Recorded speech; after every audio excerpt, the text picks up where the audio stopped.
when you do get a listing or when you do get a buyer and you bring them to the table, you want to make sure you leave a good impression with that listing agent because you want them to like you and to work with you. The same thing that we do with our clients. Know us, like us, trust us. Let us be your partner in this real estate transaction. Know your numbers cold. And then at the bottom here, review your client's buyer power. What I want to emphasize here is client's buyer power is centralized in that client themselves. Are they cash? Do they have a really strong down payment?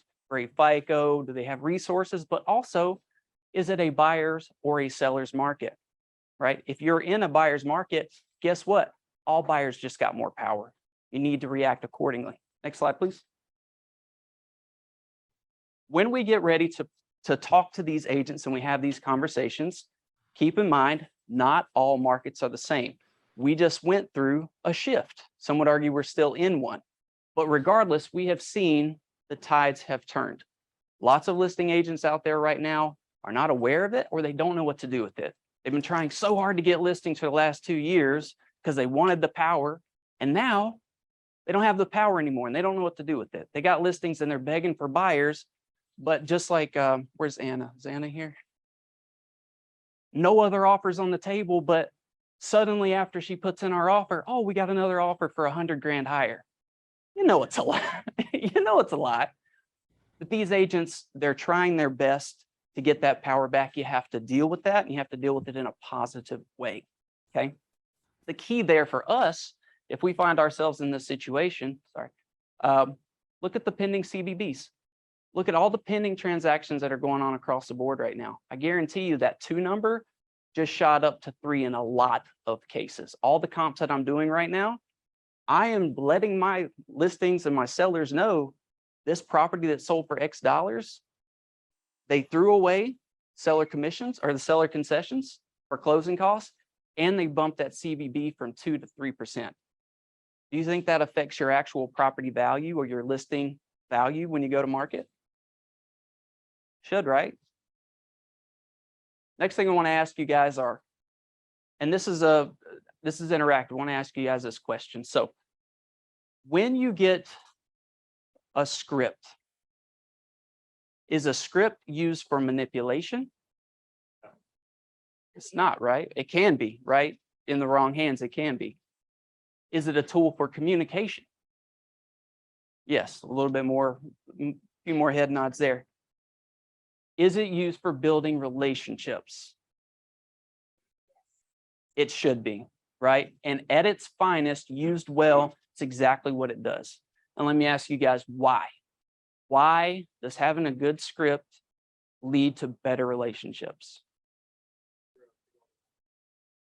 That's right. And what do questions do for us?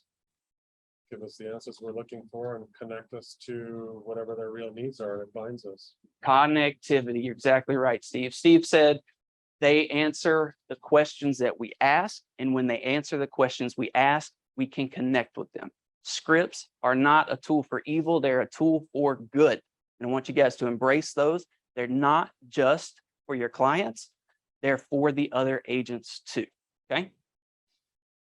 Going along with that, have you guys ever seen a conversation where there's just one person talking? No, you haven't. You've seen a lecture, right? And that's a completely different thing.